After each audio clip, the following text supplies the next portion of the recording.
Hello my dear friends, एक बार फिर मैं अलीमुद्दीन शेख कादरी आज आप लोगों के बीच एग्ज़ाम को देख करके कुछ इम्पोर्टेंट पॉइंट्स को लेकर के आए हैं।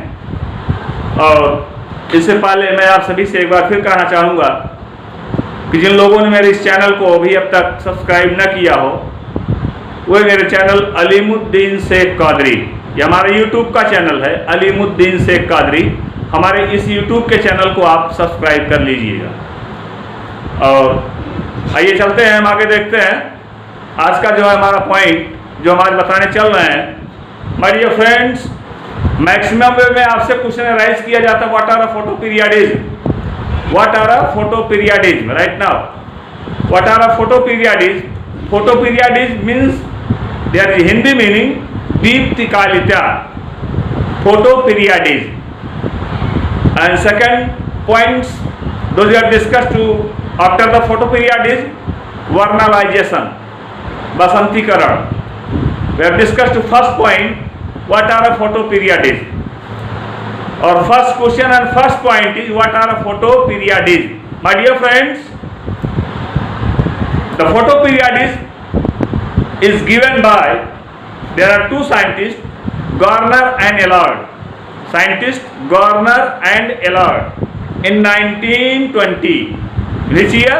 1920. The name of scientist Garner and Allard. There are two scientists, Garner and Allard. Those we have discussed in which types of plants, those we have take to how much time of light. किस प्रकार के पौधे कितना ज्यादा समय लेते हैं प्रकाश का, अर्थात प्रकाश की उपस्थिति से हम यह क्लियर करते हैं कि प्रकाश की उपस्थिति से हम यह क्लियर कर देते हैं कौन सा पौधा प्रकाश को ज्यादा मात्रा में ले रहा है।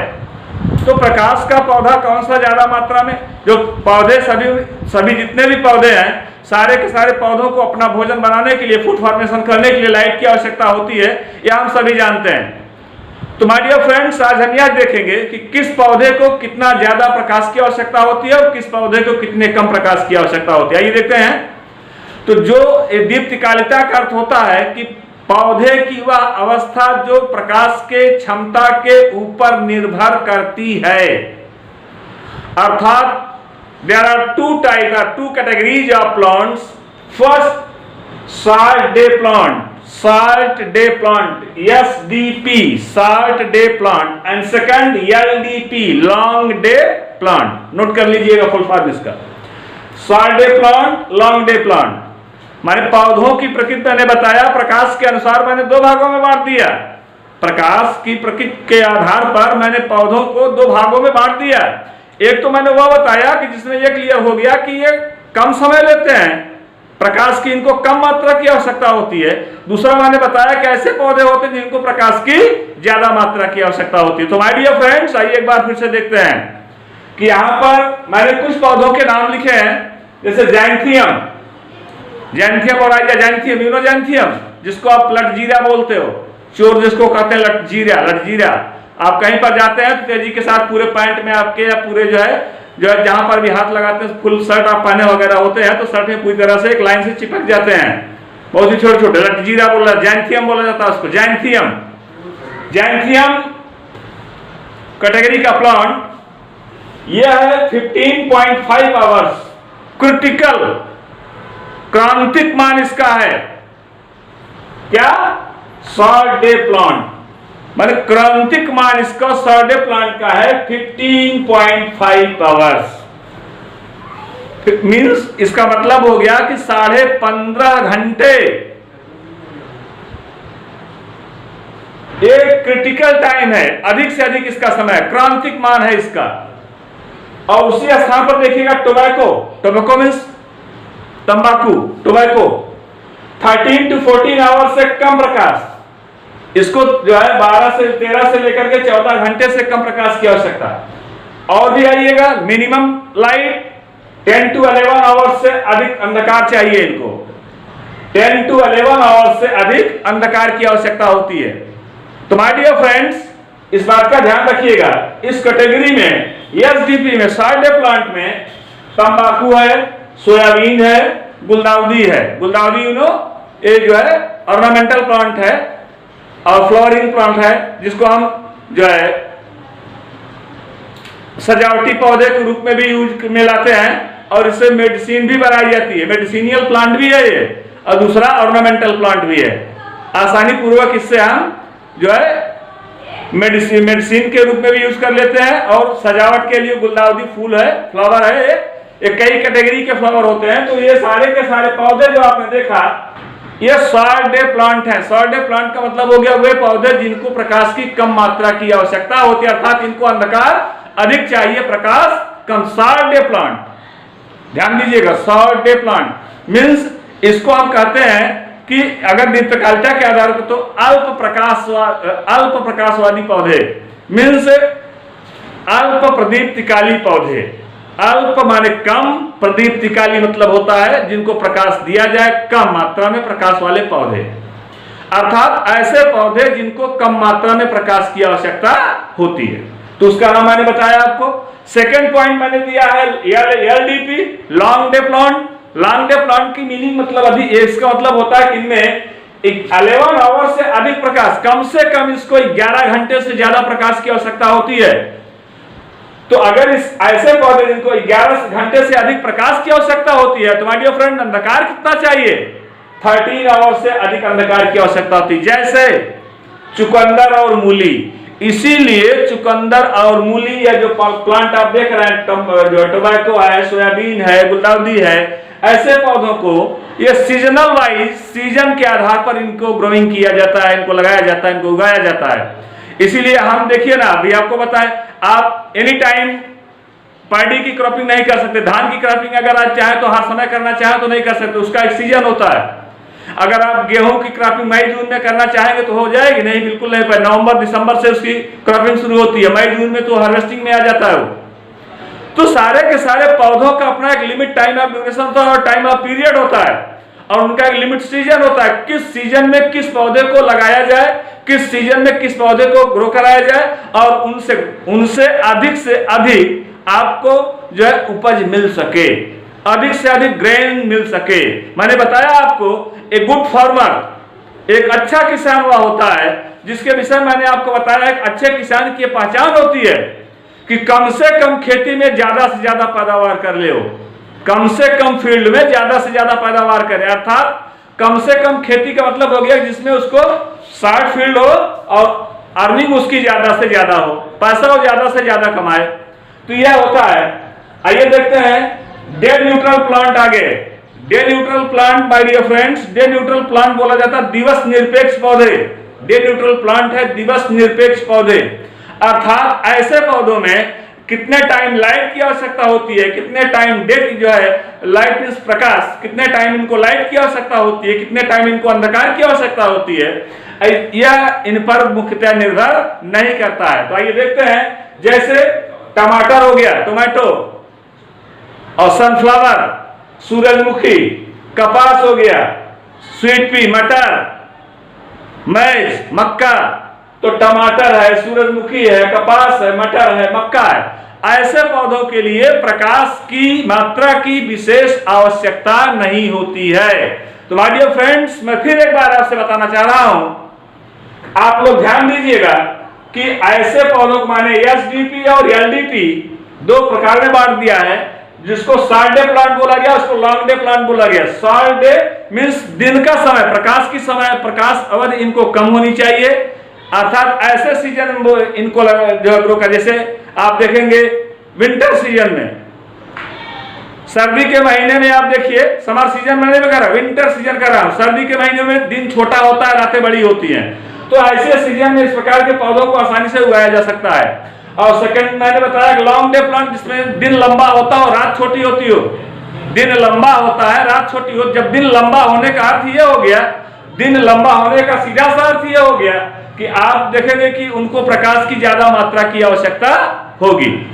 तो माय फ्रेंड, इस तरह से चुकंदर है, मूली है, तो ये पौधे हैं ऐसे हैं जो कि प्रकाश की ज्यादा मात्रा की जिनको आवश्यकता होती है और प्रकाश की निर्भरता आवश्यक नहीं है। तो उन पौधों पर जिनको कहा गया डे न्यूट्रल प्लांट, वो है टोमेटो है, सनफ्लावर है, कपास है, मटर है, स्वीट पी, मैज है, मक्का। इन पर प्रकाश की कोई विशेष आवश्यकता नहीं होती है। तो इस प्रकार से मैंने ये जो डिवीजन दिया यह है फोटो पीरियडिज्म। और second point my dear friend, अब आप सेकंड पॉइंट नोट करेंगे तो मेरा सेकंड पॉइंट होगा, आप देखिएगा वर्नलाइजेशन क्या होता है, वसंतीकरण जिसको बोला गया, वर्नलाइजेशन नोट करिएगा, वर्नलाइजेशन वसंतीकरण, वर्नलाइजेशन, वर्नलाइजेशन या वसंतीकरण, वर्नलाइजेशन लिखा आपने, नोट कर लिया। आइए देखते हैं फोटो पीरियडिज्म के प्लेस पर अब हम सेकंड पॉइंट डालते हैं वर्नलाइजेशन।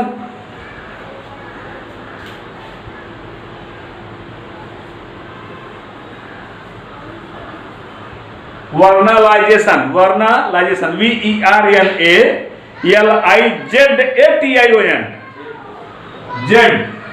ZATION, वर्नलाइजेशन इसको कहा जाता है वसंतीकरण। इसको शॉर्ट नोट आते हैं, हाई स्कूल के क्वेश्चन में शॉर्ट नोट लिखने के लिए आते हैं, photo water, photo periodism, water vernalization, ये शॉर्ट नोट लिखने के लिए आता है। और ये फुल क्वेश्चन में भी पूछ सकता है आपसे। तो वर्नलाइजेशन क्या होता है, जिसको कहा जाता है वसंतीकरण, vernalization. My dear friends, vernalization है क्या, वसंतीकरण है क्या? तो मोस्टली ये द्विवर्षीय पौधों में देखा गया। मोस्टली कितने वर्षीय पौधों में? द्विवर्षीय पौधों में वर्नलाइजेशन द्विवर्षीय पौधों में देखा गया। उसमें स्थिति यह होनी चाहिए कि वर्नलाइजेशन की सबसे इंपॉर्टेंट जो विशेषता होती है, सबसे महत्वपूर्ण जो विशेषता होती है वो यह होती है कि अत्यंत कम तापमान देकर, मींस टेम्परेचर, लो टेम्परेचर करके, और फ्लावरिंग ज्यादा, अगर फ्लावर आ रहा है तो फ्रूट आने हैं, क्योंकि फ्लावर में ओवरी है, ovary is the modified, ovary अगर मॉडिफाइड करेगी, ovary is the modified form of fruit. What is fruit? Ovary is the modified form of fruit. फल क्या है? अंडाशय का परिवर्धित रूप ही तो फल है। तो अगर अंडाशय का परिवर्धित रूप फल है तो ऐसे पौधों के लिए, जिसके लिए मैंने बताया कि वर्नलाइजेशन कहा जाता है, मींस टेम्परेचर लो किया जाएगा, कम तापमान देकर के पौधों में पुष्पन की क्रिया करा दी जाए, कम तापमान देकर के पौधों में पुष्पन की क्रिया करा दी जाए। तो अगर पौधों में कम तापमान देकर के हम पुष्प ला रहे, फ्लावरिंग हो जाएगी, जाहिर सी बात है उसमें सीड का, उसमें जो है सीड का फॉर्मेशन होगा, फ्रूट बनेंगे, सीड बनेगा, बनेगा कि नहीं बनेगा?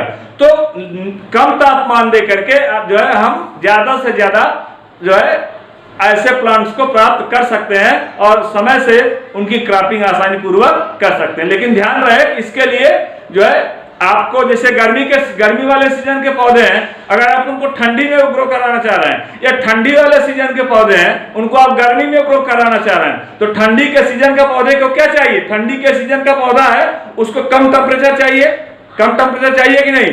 तो और आप गर्मी के सीजन में लेके उसको करा रहे हैं तो क्या करना पड़ेगा? टेम्परेचर आपको डाउन करना पड़ेगा। तो टेम्परेचर डाउन करने के लिए वो आपका मेथड है, आप एग्जॉस्ट लगा करके टेम्परेचर डाउन कर रहे हैं कि उसमें जो है उसको कूलिंग करके टेम्परेचर डाउन कर रहे हैं, वो आपके ऊपर डिपेंड करता है कि आप किस प्रकार से उस पौधे का टेम्परेचर आप डाउन करें। अगर आप पौधे का टेम्परेचर डाउन कर देते हैं तो टेम्परेचर को निम्न करके, निम्न ताप पर पौधों में पुष्पन कराने की क्रिया को ही वर्नलाइजेशन कहा जाता है। क्लियर हो गया? आया समझ में? निम्न ताप पर पौधों में, मतलब टेम्परेचर को कम करके पौधों में पुष्पन करा देने की क्रिया को हम क्या बोलते हैं? वर्नलाइजेशन बोलते हैं। तो ये ध्यान दीजिएगा, मैंने आप लोगों को इसके पहले प्लांट हार्मोन भी बताए हैं, इसके पहले मैंने आप लोगों को प्लांट हार्मोन भी बताए हैं, जिसे मैंने आपको बताया था auxin, gibberellin, cytokinin, phycobilin, erythromycin. तो कुछ और भी हार्मोन हैं जिनके विषय में आज हम आपको डिस्कस करेंगे, जिसमें आपने देखा कि एब्सिसिक एसिड है, ABA, एब्सिसिक एसिड एक हार्मोन नोट करिएगा, एब्सिसिक एसिड जो जिब्रेलिन का है, ABA को हम कहते हैं एब्सिसिक एसिड, ABA।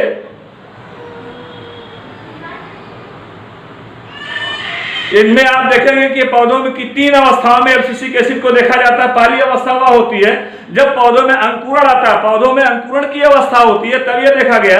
दूसरी अवस्था यह होती है जब पौधों में पुष्पन होता है, तब देखा गया। और तीसरी अवस्था यह होती है जब पौधे में चिड़ावस्था में सेंसेशन फेज आ जाती है। मैंने बताया था ना, log phase, lag phase, log phase और सेंसेशन फेज। डायग्राम बनाकर मैंने एक्सप्लेन किया अपने पिछले जो मैंने अपलोड किया है उसमें मैंने दिया है कि जो है डायग्राम मैंने इस तरह से बनाया था। आप जिन लोगों ने ध्यान दिया होगा इस तरह से मैंने डायग्राम बनाया था इस तरह से। यहाँ पर जो है लैग फेज है, यहाँ पर ये लॉग फेज है और यहाँ पर ये सेंसेशन फेज है ना। तो जिसमें लॉग फेज क्या होती है ये मैक्सिमम टाइम ऑफ इंटरवल लेती है, लैग फेज का टाइम ऑफ इंटरवल 60 होता है और सेंसेशन फेज का टाइम ऑफ इंटरवल आप देख रहे हो कि यह एक पौधे की अवस्था होती है जो जीर्णावस्था होती है। जीर्णावस्था से हमारा अभिप्राय ये होता है कि ऐसे पौधे जो जीर्ण हो जाएं, अर्थात उसमें विकास की क्रिया ना हो। अर्थात जब पौधे में विकास की क्रिया नहीं होगी, पत्ती उसमें नहीं निकलेगी, फ्लावरिंग नहीं होगी, फ्रूट का फॉर्मेशन नहीं होगा, तो पौधे की आयु क्या हो जाएगी, वो समाप्त हो जाएगी। और जब पौधे की आयु समाप्त हो जाती है तो आप क्या करेंगे कि उसको आप काटकर उसके स्थान पर नए पौधे को आप लगाएंगे।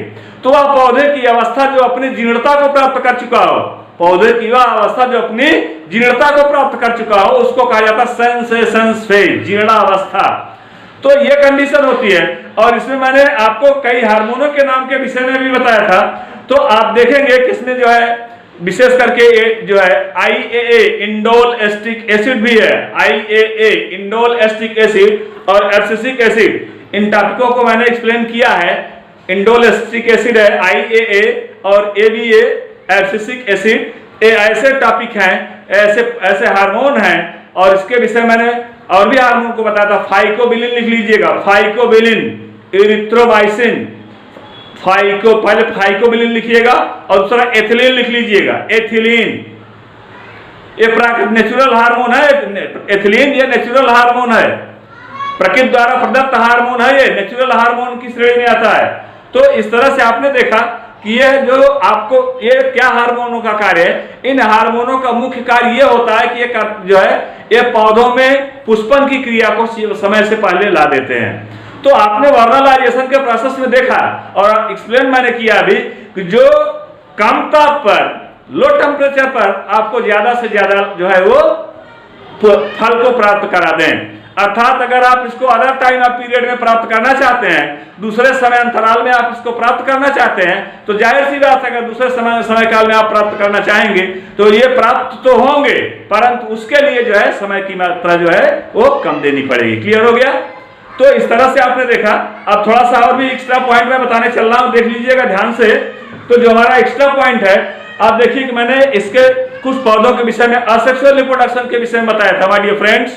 आइए कुछ पॉइंट्स पर एक्स्ट्रा डिस्कस किया जाए, क्योंकि अब हमारे पास समय की मात्रा जो है वो बहुत ही कम रह गई है, बहुत ही कम समय है।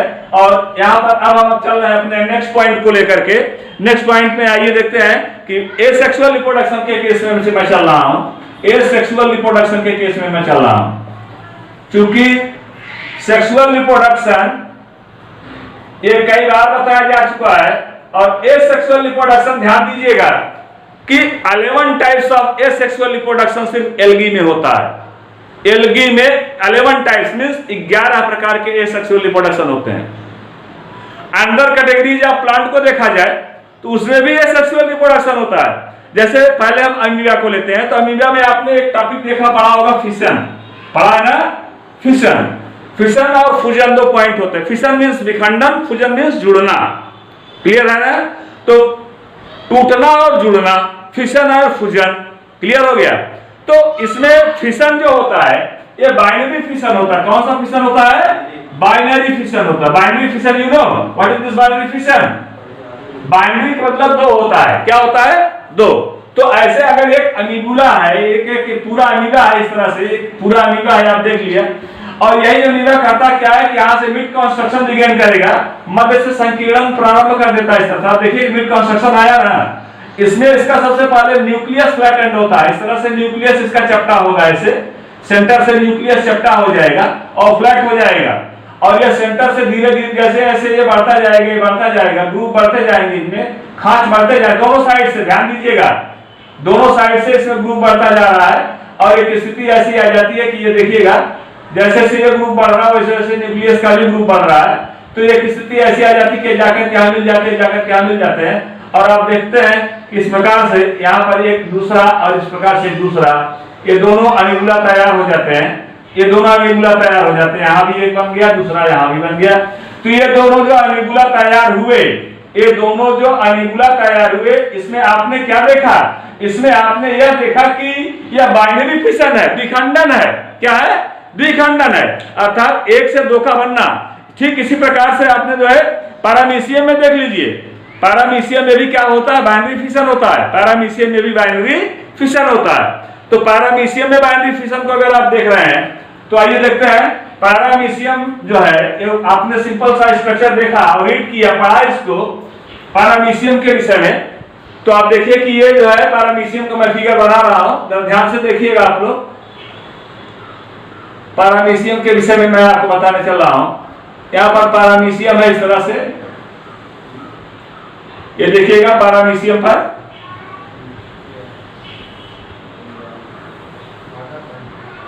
यहां पर ये ओरल ग्रुप हो जाता है, ये ओरल ग्रुप हो जाता है, अर्थात इसका माउथ बनता है। ये देखिएगा यहां पर फूड वैक्यूल बनते हैं, देख रहे हैं कि नहीं देख रहे हैं? ये फूड वैक्यूल बन जाता है। और यहाँ पर इस तरह से आप देखेंगे, इस तरह से आप देखेंगे, इस तरह से आप देखेंगे, सीलिया लगे होते हैं, फ्लैजिला नहीं, सीलिया प्लूरल है, ध्यान दीजिएगा।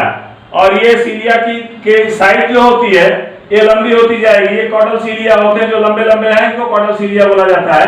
और यहाँ पर इनकी संख्या छोटी हो जाएगी।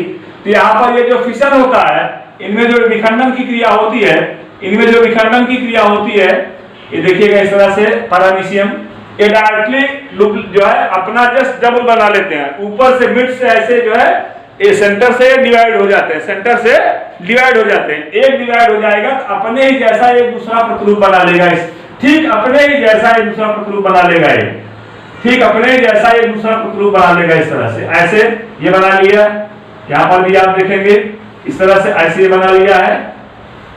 तो अपने जैसा एक दूसरा प्रतिरूप ऐसे ऐसे दो बनाएंगे। क्या कितने बनाएंगे? दो बनाएंगे इस तरह से। तो एक यहां बनाएगा और एक इधर बना लिया इस तरह से। इस तरह से आपने देखा कि ये दो बना लिया। अब ये दो बना लिया है, इस तरह से दो बना लिए हैं, यहां भी सीलिया है। तो ये असेक्सुअल रिप्रोडक्शन का बाइनरी फिशन हुआ। क्या हुआ? असेक्सुअल रिप्रोडक्शन का बाइनरी फिशन हुआ, मींस द्विखंडन की क्रिया जिसको बोला गया। क्या बोला गया? द्विखंडन की क्रिया बोला गया। तो आइए रिप्रोडक्शन, असेक्सुअल रिप्रोडक्शन के अगले केस को देखें। अगले केस में आता है हमारा मल्टीपल फिशन। क्या आता है? Multiple fission. Multiple means what is the meaning of multiple? Multiple, multiple means कई, मल्टीपल मींस कई। जैसे आइए इसका एग्जांपल देखते हैं, जैसे अमीबा हो गया, ठीक है। मल्टीपल फिशन में आइए देखते हैं, जैसे अमीबा हो गया। तो अमीबा के केस को सभी लोगों ने कई बार इसको डिस्कस किया है, पढ़ा है, समझा है। आइए देखते हैं कुछ इस पॉइंट पर। ये अमीबा हो गया, यहाँ पर आपने देखा कि मैंने एक अमीबा बनाया। जब अमीबा रिप्रोडक्शन की कंडीशन में आता है तो सबसे पहले अपने स्ट्रक्चर को स्फेरिकल कर लेता है, गोलाकार प्रवृत्ति में बनाएगा। ध्यान रखें एकदम स्फेरिकल नहीं जैसे आप जो है वो उससे बनाते हो, नहीं, यह स्फेरिकल स्ट्रक्चर के रूप में आ जाएगा, एक गोलाकार प्रवृत्ति के रूप में आ जाएगा। इस तरह से गोलाकार प्रवृत्ति के रूप में आ जाएगा। और जब गोलाकार प्रवृत्ति के रूप में आ जाएगा तो इसका एक न्यूक्लियस जो होता है, सेंटर का जो पार्ट इसका न्यूक्लियस का होता है, जो सेंटर का पार्ट इसका न्यूक्लियस का होता है, यही डिवाइड हो जाएगा और ढेर सारे छोटे छोटे इस तरह से न्यूक्लियाई का फॉर्मेशन करेगा। समझ में आया कि नहीं?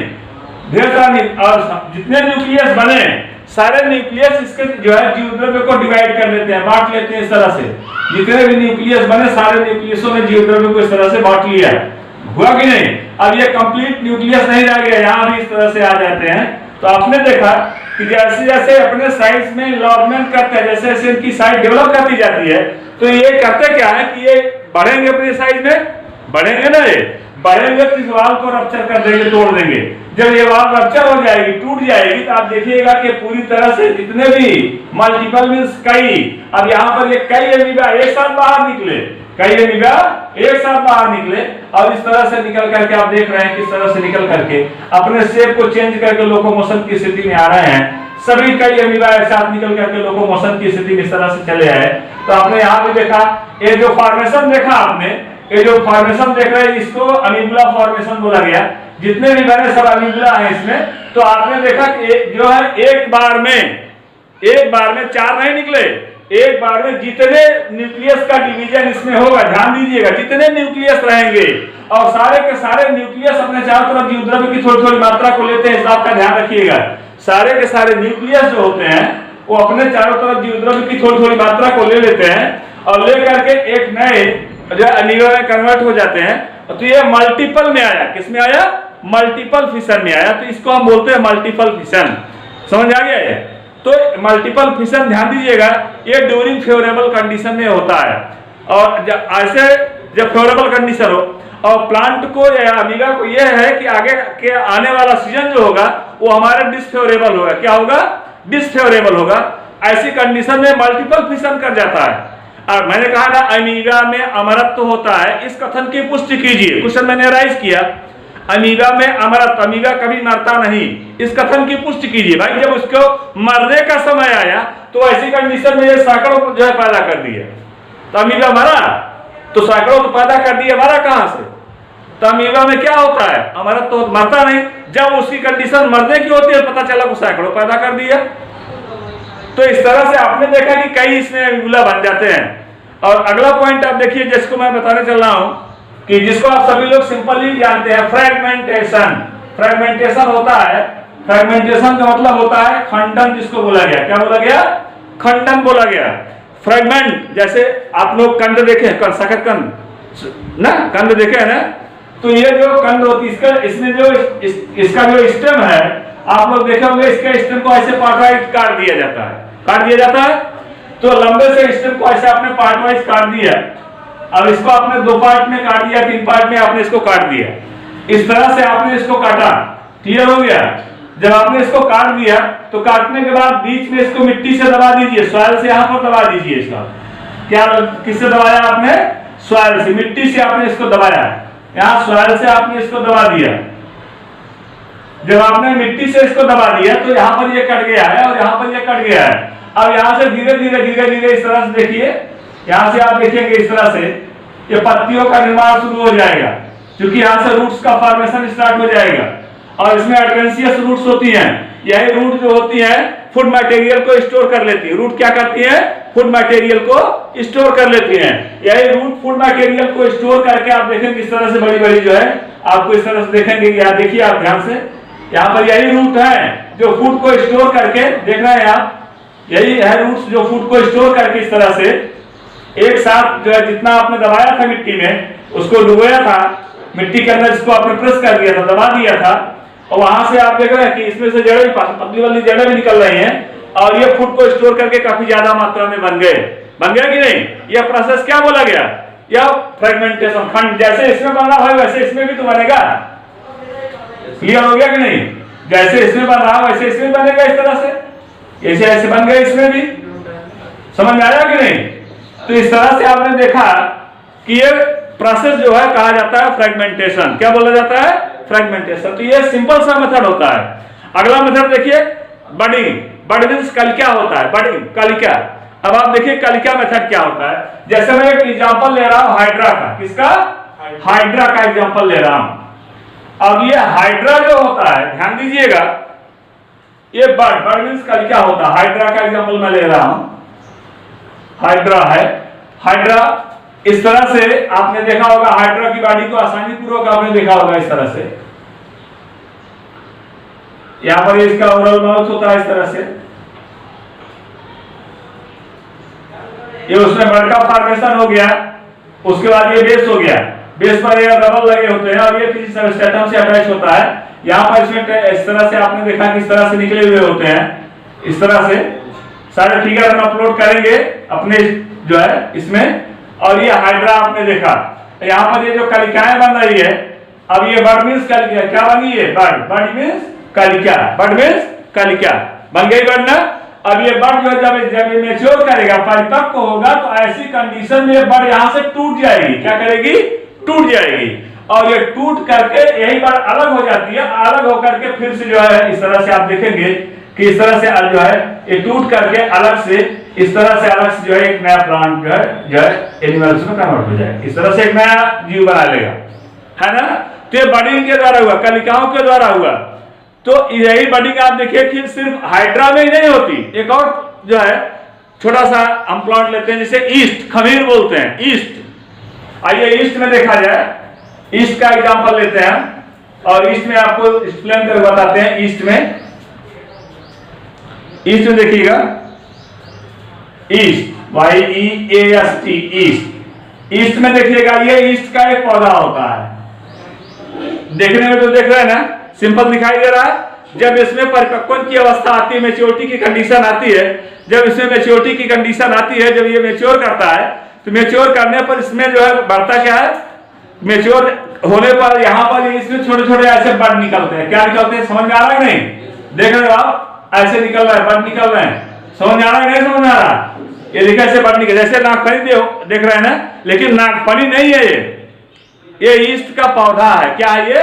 ईस्ट का पौधा है। तो इसमें से आप देखेंगे कि छोटे छोटे बड जो निकल रहे हैं यहीं से टूटना शुरू कर देते हैं। क्या करना शुरू कर देते हैं? टूटना शुरू कर देते हैं। जब ये यहीं से टूटेंगे, यहाँ पर देखिएगा ये टूटना शुरू कर देंगे। और इस बात का भी ध्यान रहे आपको, इस बात का विशेष ध्यान रखिएगा, इस बात का विशेष ध्यान रखिएगा आप लोग कि ये टूट रहा है, और जितने भी टूटेंगे इसका न्यूक्लियस जो होता है, इसका जो केंद्रक होता है, यही ध्यान देने योग्य बात यही है कि इसका जो न्यूक्लियस होता है इसका डिवाइड होता जाएगा, ये पार्ट में, कई पार्ट में डिवाइड होता जाएगा, और थोड़ा थोड़ा पार्ट सारे में पहुंचता चला जाएगा। समझ है ना? यहाँ पर ये पहुंचे, ये फ्लैट डिवाइड होकर किसमें आया, डिवाइड होकर ऐसे आए। तो धीरे धीरे जितने भी ये बर्ड्स हैं सारे बर्ड्स ये टूट जाते हैं। क्लियर? समझ आया ना? सारे बर्ड ये टूट जाते हैं, और टूट करके फिर से आप देखिएगा कि एक नया जो है क्या तैयार कर लिया, ईस्ट। एक नया ईस्ट इन्होंने तैयार कर लिया जो मेच्योर कर गया, परिपक्व हो गया। क्या हो गया? मेच्योर हो गया, परिपक्व हो गया। अब जो ये मेच्योर हो गया है, परिपक्व हो गया है, तो यहाँ पर आप देखिए अगर ये मेच्योर हो गया, परिपक्व हो गया, तो ऐसी कंडीशन में यहाँ पर ये फिर से नए ईस्ट को पैदा करने की क्षमता रखता है। तो यह प्रक्रिया आपने देखा ईस्ट में जनन की क्रिया है, ईस्ट में जनन की क्रिया है। तो अभी आप देखिएगा एक और भी मैं आपको बताने चल रहा हूं रीजनरेशन के प्रोसेस में। रीजनरेशन क्या होता है नोट करिएगा, रीजनरेशन नोट करिएगा, रीजनरेशन का प्रोसेस मैं बताने चल रहा हूं। क्या है, कोई प्रॉब्लम है बोलो, आगे बढ़े। नोट करें रीजनरेशन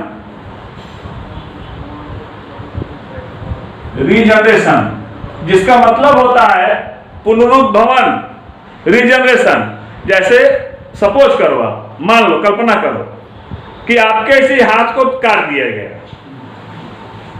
और ये फिर से नया हाथ निकला है। क्या ये ह्यूमन बीइंग में पॉसिबल है? नहीं। लेकिन कुछ ऐसे एनिमल हैं उनमें रिजनरेट हो जाता है। जैसे मैं आपको एक छोटा सा एग्जांपल बता रहा हूं, अभी आपको हंसी आई, छिपकली आपने देखा है ना, तो अपनी अगर आप उसकी तरफ उसको मारने का प्रयास करेंगे, उसको भय का अनुभव होगा, अपने को बचाने की कोशिश में वो अपनी पूंछ को तुरंत तोड़ करके भाग जाती है, और उसकी पूंछ जमीन पर गिरती है तो काफी देर तक जो है वो रोटेट करती रहती है, इधर जो है रोटेट करती रहती है। तो आप घृणा के भाव से या डर के भाव से उससे दूर हट जाते हैं, उतने समय में छिपकली को अवसर मिल जाता है, वो भाग जाती है। उतने समय में छिपकली को अवसर मिल जाता है, वो भाग जाती है। तो ऐसा करके आपने जो है देखा, वह अपने बचाने के लिए अपने बॉडी से पार्ट को अलग कर दिया। लेकिन कुछ एनिमल है, जैसे प्लानेरिया देख लीजिए आप, मैं एक एग्जांपल शो करने चल रहा हूं, प्लानेरिया का है। प्लानेरिया ये देखिएगा, प्लानेरिया को मैं बता रहा हूं आपको, ध्यान से देखिएगा। ये प्लानेरिया है, तो प्लानेरिया में यहां पर ये ध्यान से देखिएगा, तो ये प्लानेरिया में यहां से ये स्थितियां प्लानेरिया की है, और इसको आपने डिवाइड कर दिया। इसका न्यूक्लियस यहां पर है, आपने इसको डिवाइड कर दिया, काट दिया, 3 भागों में काट दिया आपने। क्या किया? 3 कितने पार्ट में आप डिवाइड किया? 3 पार्ट में। और इसका ये ऊपर का पार्ट आपने यहां देखिए इस तरह से डिवाइड किया है। उसके बाद ये मिडिल का पार्ट आपने डिवाइड किया है, किया या नहीं किया भाई? ये मिडिल का पार्ट आपने डिवाइड कर दिया। आइए लोअर पार्ट देखते हैं, ये लोअर पार्ट है कि नहीं? ये 3 पार्ट हो गए, अलग अलग मैंने कर दिया। अब इसका एक पार्ट जो है ये पूरी तरह से डेवलप होकर के एक नया जो है बना लेगा प्लानेरिया। समझ रहे नहीं? मिडिल का पार्ट ये डेवलप करके नया प्लानेरिया इस तरह से बना लेगा, और लोअर पार्ट भी डेवलप करके नया प्लानेरिया बना लेगा। समझ आ रहा है नहीं? तो इसमें जितने पार्ट में आपने डिवाइड किया था, वे सारे के सारे पार्ट इसके अलग अलग जो डेवलपमेंट करके अलग अलग प्लानेरिया बना लिए। तो आपने तो इसको समाप्त करने की दृष्टि से काटा था कि इसको कई बार काट दे समाप्त हो जाएगा, लेकिन आपने जितनी बार इसको काटा उतनी बार क्या हुआ, उतने नए प्लेनेरिया पैदा हो गए। भाई 2 खंडों में काट दिया आपने, चलो उसको बीच से काट देते हैं, खत्म हो जाए, तो 2 प्लेनेरिया बना लेगा वो। माने अपने कटे हुए अंग को फिर से पैदा कर लेने की क्षमता, अपने कटे हुए अंग को फिर से पैदा कर लेने की क्षमता, वही रीजनरेशन बोली जाती है, पुनरुद्भवन बोली जाती है। फिर से विकास करने की क्षमता को रीजनरेशन बोला जाता है। समझ आया कि नहीं? तो ये प्रोसेस जो होता है ये रीजनरेशन में होता है। और रीजनरेशन का प्रोसेस मैंने बताया। अगला स्पोर फॉर्मेशन में देख लीजिएगा। स्पोर का मतलब होता है बीजाणु। क्या होता है? बीजाणु। जैसे आपने राइजोपस का केस देखा, एग्जांपल में आपकी बुक में है राइजोपस। आइए देखते हैं राइजोपस के केस में। राइजोपस के केस में देखिए, राइजोपस जो है एक ऐसा है जिसमें एक स्पोरेंजियम बनती है। क्या बनती है? स्पोरेंजियम बनती है। ध्यान दीजिएगा, ये प्लांट स्टोलन में बना रहा हूँ, स्टोलन में बना रहा हूँ, स्टोलन में बना रहा हूँ। स्टोलन को आप ध्यान में रखिएगा, जो मैं स्टोलन यहाँ बना रहा हूँ इसको ध्यान में देखिएगा आप लोग। इस तरह से आप देखिए, इस तरह से आप देखिए, इस तरह से आप देखिए, यहां से ये देखिएगा, इस तरह से आप देखिए, ये प्लांट्स हैं, ढेर सारे हैं ये देखिएगा आप लोग, इस तरह से ये प्लांट है। और ये जो है ये प्लांट है, वहां पर ये जो है इस तरह से है, इस तरह से है ये प्लांट। और यहाँ पर ये स्पोरेंजियम का फॉर्मेशन कर रहा है। किसका फॉर्मेशन कर रहा है? स्पोरेंजियम का फॉर्मेशन कर रहा है। किसका फॉर्मेशन कर रहा है? स्पोरेंजियम। स्पोरेंजियम का मतलब होता है, इसको हम स्पोरेंजियम बोलते हैं। क्या बोलते हैं? स्पोरेंजियम बोलते हैं। स्पोरेंजियम का मतलब होता है ऐसा पार्ट जिसमें सिर्फ स्पोर बनते हो। क्या बनते हो? स्पोर बनते हो। अब यहाँ पर ये स्पोर बन रहा है, और एक स्पोर नहीं, ढेर सारे स्पोर बनते हैं। और जब ये मैच्योर करता है, परिपक्व होता है, राइजोपस जब ये मैच्योर करता है, यहाँ पर रूट्स हैं, ध्यान दीजिएगा, इसको रूट्स हैं निकली हुई है, इस तरह से रूट्स हैं। इसको जो स्पोरेंजियम को धारण करता है उसको कहा जाता है स्पोरेंजियोफोर। क्या बोलते हैं उसको? स्पोरेंजियोफोर। ये क्लब शेप्ड यहाँ पर होता है, ऐसे ये क्लब शेप्ड होता है यहाँ पर ऐसे घुमावदार, ये इसको स्पोरेंजियोफोर बोला जाता है। स्पोरेंजियोफोर तो यहाँ पर आप देखिए कि स्पोरेंजियोफोर बना लिया। अब ये स्पोरेंजियोफोर जो है उसके ऊपर स्पोरेंजियम है। क्या है स्पोरेंजियम? जब ये ड्राई करेगा तो सारे के सारे स्पोर इसमें से बाहर निकलेंगे, सारे के सारे स्पोर इसमें से बाहर निकले। एक स्पोरेंजियम में हजारों स्पोर हैं, सैकड़ों स्पोर हैं। क्या होगा? एक बार स्पोरेंजियम फूट गई तो सारे के सारे स्पोर बिखर जाएंगे, निकल जाएंगे। जब सारे स्पोर बाहर निकलेंगे तो हर स्पोर अनुकूलित वातावरण में अपने फेवरेबल कंडीशन में जर्मिनेट करके एक नया प्लांट बना लेगा। क्लियर हो गया? जर्मिनेट कर हर स्पोर, जैसे मान लीजिए यहां से स्पोर निकला, ये स्पोर यहां से बाहर आ गया। आप देखिए मैं बता रहा हूं इसको। अब ये स्पोर यहां से बाहर आया, ये ग्राउंड है, इसको ह्यूमिडिटी मिल गई, नमी मिल गई, ये स्पोर यहां पर आ गया। अब ये स्पोर यहां पर आया है, ये जर्मिनेट करेगा धीरे धीरे। आप देखिए ऐसे इसका जर्मिनेशन देखिएगा, ध्यान से देखिएगा, समझ में आ जाएगा।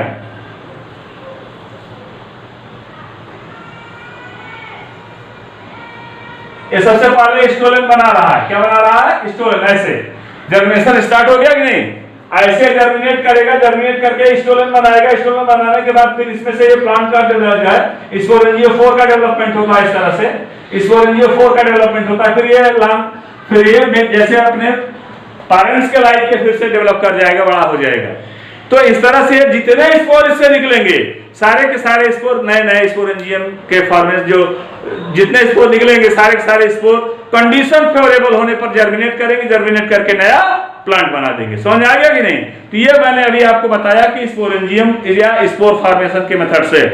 और एक कटिंग मेथड है, गटेशन मेथड है, थोड़ा सा उसको आप समझ लीजिएगा।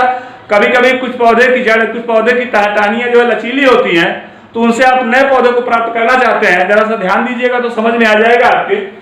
तो ये सिंपल सा पॉइंट है, बहुत ही सिंपल सा पॉइंट है। और ये लास्ट पॉइंट है इस टॉपिक का, ये लास्ट पॉइंट है माय डियर फ्रेंड्स, इसको थोड़ा सा ध्यान दीजिएगा। लास्ट पॉइंट मैं बताने चल रहा हूं।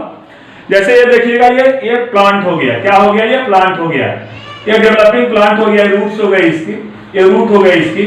और यहाँ पर टैप रूट है, ये सेकेंडरी रूट्स हो गई इस तरह से।